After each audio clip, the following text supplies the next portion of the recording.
वापस स्वागत है आप सबका। मैं Vivek Bindra, motivation speaker, leadership consultant और business coach, problem solving video आज लेके आया हूं। आज के वीडियो, अगर आप बिजनेसमैन है, एंटरप्रेन्योर है, कॉर्पोरेट लीडरशिप, एंटरप्रेन्योरशिप, आपके लिए ये वीडियो गेम चेंजर होने वाला है। क्योंकि मैं बड़ा अच्छा, ये मेरी एक बहुत बड़ी स्ट्रेंथ है। बहुत सारे पार्टिसिपेंट्स मुझसे लीडरशिप फनल में आकर के पूछते हैं, क्या पूछते हैं आप मुझसे आकर के? आप मुझसे पूछते हैं कि क्या प्रोडक्ट बनाऊं, कैसा प्रोडक्ट बनाऊं, कितने का बेचूं, क्या प्राइस रखूं, किस मार्केट में बेचूं, किस तरीके से बेचूं, किसको बेचूं, कितना प्रॉफिट। मत करिए ये सब बात मुझसे, क्योंकि आज मैं आपको गेम चेंजर देने वाला हूं। सारे प्रश्नों का उत्तर इस एक वीडियो में एंड तक देखिएगा। 2 पार्ट में बनाऊंगा। इसको बोलते हैं कंज्यूमर बिहेवियर। क्या बोलते हैं? Come on, consumer behaviour. Product पहले मत डिसाइड करो, प्राइस पहले मत डिसाइड करो, प्रॉफिट पहले मत डिसाइड करो, पोजीशनिंग पहले मत डिसाइड करो, कंज्यूमर बिहेवियर डिसाइड करो। क्या डिसाइड करो? देखो कंज्यूमर चाहता क्या है। इसका क्या मतलब है? आज 9 केस स्टडीज दूंगा, एक के बाद एक। पूरे केस स्टडीज देखिएगा। शुरू करते हैं अमिताभ बच्चन के पल्स पोलियो कैंपेन से। ये सुपर हिट एग्जाम्पल, इस एक एग्जाम्पल आपका इतना आप पूर्ण नए तरीके से समझ में आएगा आपको सब कुछ। ध्यान दीजिए। WHO 5 साल तक अमिताभ बच्चन के साथ लगे रहे। ओगिलवी उनकी एजेंसी, क्रिएटिव एजेंसी थी, और अमिताभ बच्चन WHO के साथ लगे हुए 5 साल लगा दिए, लेकिन पोलियो की कोई बूंद पीने आता ही नहीं था। अटरली सारे कैंपेन फेल होते चले गए। मतलब जो सक्सेस चाहिए कम से कम वो नहीं मिलना, मतलब फेल हो गए। अमिताभ बच्चन बोलते रह गए, आइए 2 बूंद जिंदगी की पिलाइए अपने बच्चों, आइए पिलाइए। पूरे बूथ कैंपेन खाली। तो इनकी टीम ने, अच्छा, WHO ने अपना विश्वास नहीं खत्म किया अमिताभ बच्चन से। WHO ने कहा नहीं, दोबारा ट्राई करो, देखो क्या गलती हो रही है। तो फिर गलती क्या थी? कंज्यूमर के बिहेवियर को जाकर के ढूंढना, उसका साइकोग्राफिक, उसका डेमोग्राफिक, उसका एथनोग्राफिक, उसका जियोग्राफिक। तो ये लोग Tier 3 सिटी और स्मॉल टाउन्स में, तालुका, तहसील, छोटे छोटे शहर, गांव तक पहुंचे, जाके देखना शुरू किया, कंज्यूमर के प्रोफाइल को समझा कि ये कंज्यूमर आता क्यों नहीं है। अब देखिए, कंज्यूमर में डिसीजन मेकिंग के अंदर बाइंग रोल्स होते हैं। बाइंग रोल मतलब खरीदने के अलग अलग रोल्स होते हैं। एक ही आदमी नहीं खरीदता हमेशा, उसके पीछे 5 फैक्टर होते हैं। पहला क्या? एक होता है इनिशिएटर, जो शुरुआत करता है, अरे भाई लेना चाहिए, जिसके बारे में बात करता है। उसके बाद होता है इन्फ्लुएंसर, जो कहता है आप बिल्कुल ठीक है, जरूर लेना चाहिए। फिर एक होता है डिसाइडर, तैयार हो गया, तय हो गया, डिसाइड कर लिया, वो उसके पास सारी पावर है। और उसके बाद होता है बायर, जो जाके फाइनली दुकान पर खरीदता है। और एक होता है कंज्यूमर, जो उसको यूज करता है। अब Amitabh Bachchan pulse polio campaign के अंदर जो 2 साल का बच्चा था, वो तो था कंज्यूमर बेचारा। वो बच्चे का तो कोई रोल ही नहीं है, वो थोड़ी डिसाइड करेगा। लेकिन जो उसकी गांव के अंदर 2 साल का बच्चा जिसको पोलियो पिलाना है, उसकी मां की उम्र थी 20 साल 22 साल।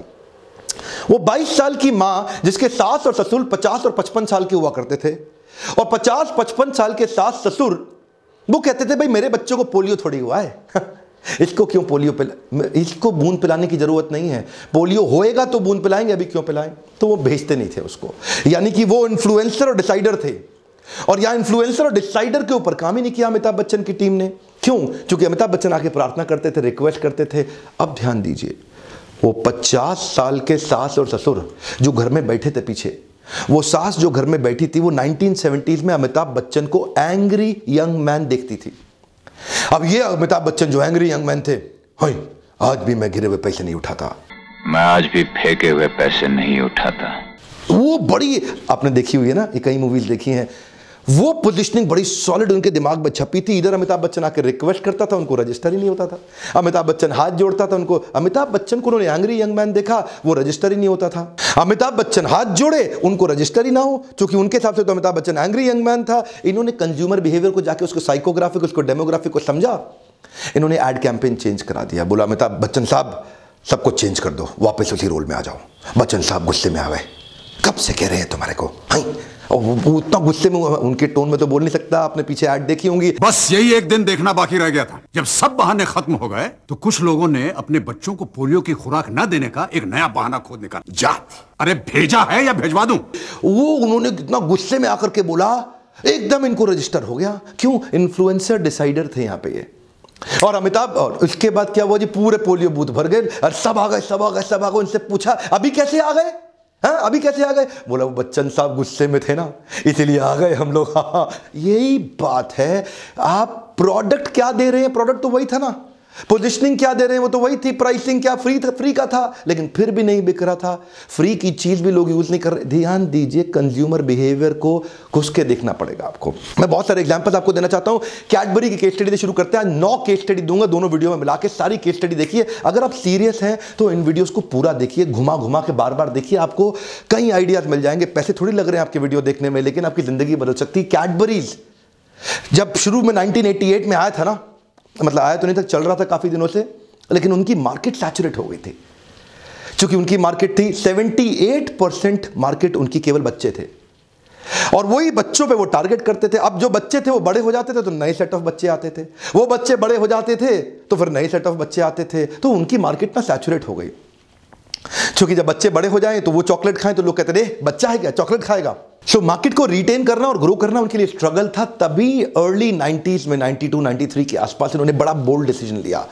इनके डेमोग्राफिक्स के हिसाब से 77-78% कंज्यूमर बच्चे थे, लेकिन इन्होंने बच्चों को एड से पूरी तरह हटा दिया, क्योंकि नए कंज्यूमर बाइंग बिहेवियर को एड्रेस करना चाहते थे। और वहां इन्होंने क्या किया, एक नया कैंपेन लॉन्च किया, क्या स्वाद है जिंदगी। आपको याद है ना, वो लड़की ऐसा ऐसा ऐसा करके हाथ घुमा के डांस करते हुए आती थी। इस एड से इन्होंने अपनी नई पोजिशनिंग बिल्ड करी, नए कंज्यूमर बाइंग बिहेवियर को एड्रेस किया। यूथ्स इंडल्जेंस चाहते थे।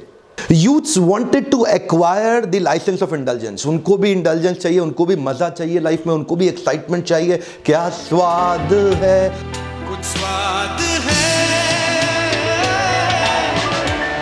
क्या स्वाद है जिंदगी में। और इतना ही नहीं, इसके बाद इन्होंने अपने मार्केट को और एक्सपैंड करने के लिए बाकी कंज्यूमर को समझा कि वहां पे कैसे एंटर करेंगे।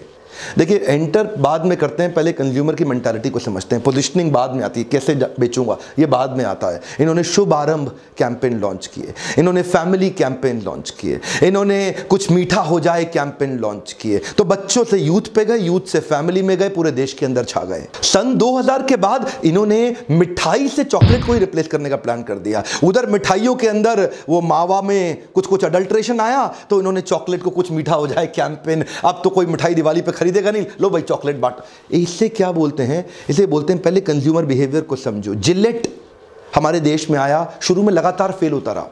जिलेट हमारे देश के अंदर आया, उसने MIT के अंदर इंडियन स्टूडेंट्स पे कंज्यूमर बिहेवियर को एनालिसिस भी किया। MIT मतलब यूएस के अंदर, Massachusetts institute of technology. US में इंडियन स्टूडेंट्स पे कंज्यूमर बिहेवियर को स्टडी किया अच्छे से, और वो अपना शेविंग रेजर लेके आए, जिलेट वेक्टर।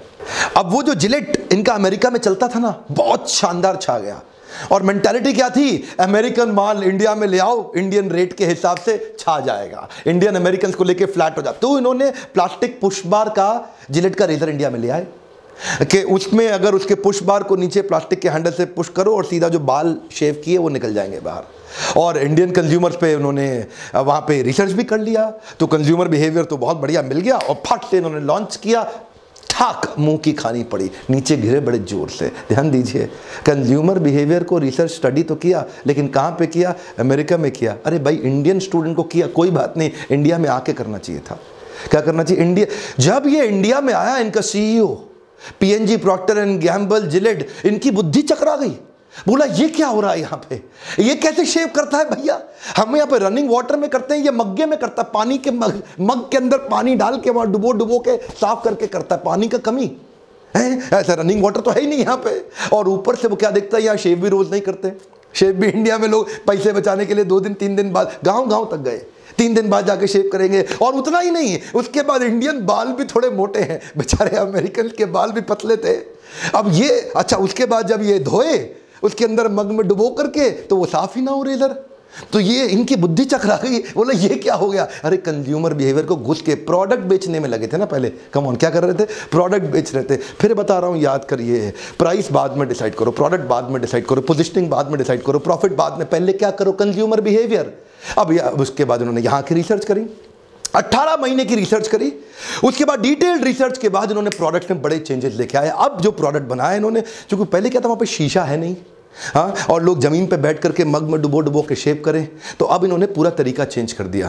पहले तो प्लास्टिक पुश बार के अंदर बाल फंसे रह जाते थे। अच्छा, यूएस के अंदर क्या था, सॉफ्ट वाटर था, इधर पानी भी हार्ड है, अब वो सॉफ्ट वाटर में पुश बार में ऐसा डाले तो एकदम सारे बाल बाहर, इसमें बाल अंदर घुसे रह जाते थे। इंडियन लोग परेशान, उन्होंने क्या, अरे छोड़ इसको, वो ब्लेड तोड़ करके उसके अंदर उस तरह के अंदर घुसा करके आधा आधा ऐसा मार के उसी से साफ करें, पैसे भी बचेंगे, यहाँ पैसा भी ज़्यादा लगेगा। परेशान हो गए जिलेट वाले। अब चेंज किया उन्होंने, नए प्रोडक्ट लेके आए, वो फ्लेक्सी हैंडल के लेकर के आए जिससे वो किधर भी कैसे भी चलेगा। और ध्यान दीजिए, अब रेजर का उन्होंने क्वालिटी बिल्कुल इंडियन पोजीशनिंग के हिसाब से, कंज्यूमर बिहेवियर के हिसाब से प्रोडक्ट की पोजीशनिंग की तैयारी करी, नया प्रोडक्ट बनाया। इसको बोलते हैं रिवर्स इनोवेशन। कम ऑन, क्या बोलते हैं? Reverse innovation. ये मत सोचो पहले कि बेचूं मैं, कैसे बेचूं, कैसे बेचूं, कैसे बेचूं। पहले ये सोचो कंज्यूमर बिहेवियर है क्या, उसके बाद जाके प्रोडक्ट बनाओ, फिर सोचो कैसे बेचूं, किस प्राइस पे बेचूं, किस प्रॉफिट के लिए बेचूं। और उसके बाद इनके जिलेट प्रेस्टो, जिलेट गार्ड इतने छा गए देश के अंदर कि ये विदेशी कंपनी आज देश में बहुत बड़ा मार्केट शेयर ली बैठी है। देखिए, प्रिंसिपल है, प्रिंसिपल हो तो आप भी इंडियन ऑर्गेनाइजेशन पूरी दुनिया में छा जाओगे। प्रिंसिपल को पकड़ लो, और प्रिंसिपल को मत पकड़ो तो लल्लू लाल बन के गल्ले पे बैठे रह जाओगे। इसीलिए अपने ऊपर इन्वेस्ट तो आप करना नहीं चाहते। आप चाहते नहीं कि आप ट्रेनिंग में आए, आप यूट्यूब पे वीडियोस देखिए, आप लर्निंग डेवलपमेंट पे इन्वेस्ट करें, आप किताब पढ़ें। आप सोचते होंगे इसमें आपके लिए क्या है करने के लिए। आपके लिए सबसे पहली चीज है अपने कंज्यूमर को, देखिए, कैप्चर योर क्लेम। क्या? दोबारा सुनिए, कैप्चर योर क्लेम। आपका क्लेम है मार्केट में, आपका क्लेम पूरा रेडी है मार्केट में, उसको कैसे कैप्चर किया जाए, कैसे जाके उसको पकड़े, amplify your message to your actual exact perfect customer. हर एक को माल बेचने में लगे हो आप। आपको लगता है जो मर्जी आ जाए हर एक को बेच दूं, हर एक को माल नहीं बेचते। परफेक्ट कस्टमर आइडेंटिफाई करिए। उसके लिए अपना साइकोग्राफिक, डेमोग्राफिक, साइकोग्राफिक और एथनोग्राफिक कुछ मिलती जुलती चीजें मिलेंगी आपको, डेमोग्राफिक और जियोग्राफिक कुछ मिलती जुलती चीजें मिलेंगी आपको। इनके कुछ एग्जाम्पल दे देता हूं मैं आपको, जैसे कि एज, इनकम ब्रैकेट, कितनी तनख्वाह ले रहा है अगला आदमी, जेंडर, मेल फीमेल क्या है, मैरिटल स्टेटस, शादीशुदा है या गैर शादीशुदा, अभी तक शादी होनी बाकी है, एजुकेशन, लोकेशन, रेस, एथनिसिटी, किस धर्म का है, रिलीजन, क्या काम करता है उसका ऑक्यूपेशन, किस कंपनी में काम करता है, इंडस्ट्री कौन सी है, क्या वैल्यूज रखता है वो व्यक्ति, सोशल क्लास क्या है उसका, पर्सनैलिटी उसकी कैसी है, बायर है कि बार्गेनर है, माइंडसेट कैसा है, अर्बन है कि रूरल है, लाइफस्टाइल, इंटरेस्ट, कल्चर, और किस प्रकार की एस्पिरेशंस रखता है। ऐसे आप सारी चीजों से लेकर पहले परफेक्ट कस्टमर का प्रोफाइल बनाइए, उसके बिहेवियर को स्टडी करिए जाके, उसके साथ उठिए बैठिए। आज तक मारुति सुजुकी जिसने ऑल्टो गाड़ी बना दी, आज तक उस ऑल्टो को ऊपर चलाए रखने के लिए वो कंटिन्यूअसली रिवर्स इनोवेशन पे काम कर रहा है। जितने की गाड़ी उसने 15 साल पहले लॉन्च करी थी, आज भी उतने की बेच रहा है। इतना इन्फ्लेशन आने के बावजूद अपनी कॉस्ट को कम रखने के लिए कंज्यूमर के एग्जैक्ट बिहेवियर को पढ़ के पोजिशनिंग कर रहा है। One of the world's largest highest selling car आज मारुति प्राइड देखता, वो बहुत, मारुति इतना खुश है अपने इस ऑल्टो के कारण। जानते हैं क्यों? उन्होंने ऐसी गाड़ी बना दी जिसको कोई बीट ही नहीं कर पाया। इतनी बिकी क्यों? कंज्यूमर बिहेवियर को पहले स्टडी। आज मारुति में आपको जानते हैं ना, मैंने बहुत ट्रेनिंग किया है मारुति में, कई दफ़ा अवार्ड लिए हमने मारुति से। मारुति की जब R&D सेंटर के लोगों से मिलते तो हम देखते हैं कि वो बहुत वेट करते हैं एक एक कैटेगरी पर लॉन्च करने के लिए। एस क्रॉस के लिए उन्होंने अलग तरीके से किया। इनफैक्ट ये जो गाड़ी थी रेनो डस्टर, ये डस्टर जैसी इंटरनेशनल लाई थी वैसे थोड़ी आके लाके सेम लॉन्च कर दिया यहां पे। डस्टर ने यहां आने के बाद इधर के कंज्यूमर बिहेवियर को, अपने प्रोडक्ट की प्रोफाइलिंग करी, पहले पोजीशनिंग की प्रोफाइलिंग कस्टमर के साथ करी, जाकर उनके बिहेवियर को एनालाइज किया, कई चेंजेस लाए जिसको बोलते हैं रिवर्स इनोवेशन। पहले ये मत देखो टेक्नोलॉजी क्या है, ये मत देखो मैन पावर क्या है, ये मत देखो आपके पास इंटरनल स्ट्रेंथ क्या है, ये देखो कि मार्केट में कंज्यूमर कैसा बिहेव कर रहा है, उसके हिसाब से अपने अंदर चेंजेस लाने की तैयारी करिए। इसमें मेरी बड़ी एक्सपर्टीज है, branding, positioning, marketing, consumer behaviour, और जिसके लिए मेरे से कई लोग आकर के बिजनेस कंसल्टिंग लेते हैं, मुझसे 1-to-1 गाइडेंस लेते हैं, मेरे से कोचिंग लेते हैं। उससे पहले मैं उनको सजेस्ट करता हूं कि सबसे सस्ता प्रोग्राम है ये लीडरशिप फनल। 6 महीने की ट्रेनिंग कहां इतने सस्ते में मिलती है। 6 महीने तक आपकी हैंड होल्डिंग हो रही है। 6 महीने तक हमारे कोचेस इसी नंबर पर फोन करके पूछिए कि कैसे आपको हेल्प करेंगे। आपको 25 असाइनमेंट ऐसे फ्रेमवर्क्स देंगे जो इंप्लीमेंट कराएंगे। मेरे कोचेस आपके पीछे पड़ के आपसे इंप्लीमेंट करा के आपको हेल्प करेंगे। आप अपने ऊपर थोड़ा सा इन्वेस्ट जरूर करिए और इसी नंबर पर फोन करके चेक करिए अगला बैच कब हो रहा है। और इसके बाद मैं दूसरा वीडियो लॉन्च करूंगा जिसके अंदर मैं बाकी बहुत सारी केस स्टडीज और देने वाला हूं। इन वीडियोस को बार बार घुमा के बार बार देखिए, अपने उन सबसे शेयर करिए जिनकी इन वीडियो से मदद होती हो। मैं आपको दोबारा बता रहा हूं, अगर आप स्टूडेंट भी है ना, अगर आप ढूंढे तो अपने पेरेंट्स के साथ, अपने अंकल्स के साथ, अपनी कम्युनिटी में, अपने अलग अलग व्हाट्सएप ग्रुप्स में ज़रूर शेयर करिए, क्योंकि ये वीडियोज़ के लिए आपका पैसा तो कुछ लग नहीं रहा, लेकिन हेल्प बहुत हो रही है। क्योंकि इंडियन कंज्यूमर या इंडियन जो प्रोड्यूसर या इंडियन मैन्युफैक्चरर आज जो हमारे देश के व्यापारी ये पहचान नहीं पा रहे हैं कि हमें क्या चेंजेस अपने अंदर लाने चाहिए। मैं लगातार मेहनत करता रहूंगा, अगर आप लाइक देते रहें, एक एक वीडियो पे आपके हर एक लाइक को जाके देखता हूं, हजारों लाखों आप लाइक्स देते हैं, मेरा उत्साह बढ़ता है। नीचे कमेंट में बताइए अगला वीडियो आप कौन सा देखना चाहते हैं, किस केस स्टडी पे देखना चाहते हैं, और इसका पार्ट 2 जरूर देखिएगा। सबसे सब्सक्राइब करा लीजिए अपने आसपास। मेरे साथ जुड़े रहने के लिए, यूट्यूब पे इन पावरफुल केस स्टडीज को देखने के लिए आपका प्रेम पूर्वक बहुत बहुत धन्यवाद।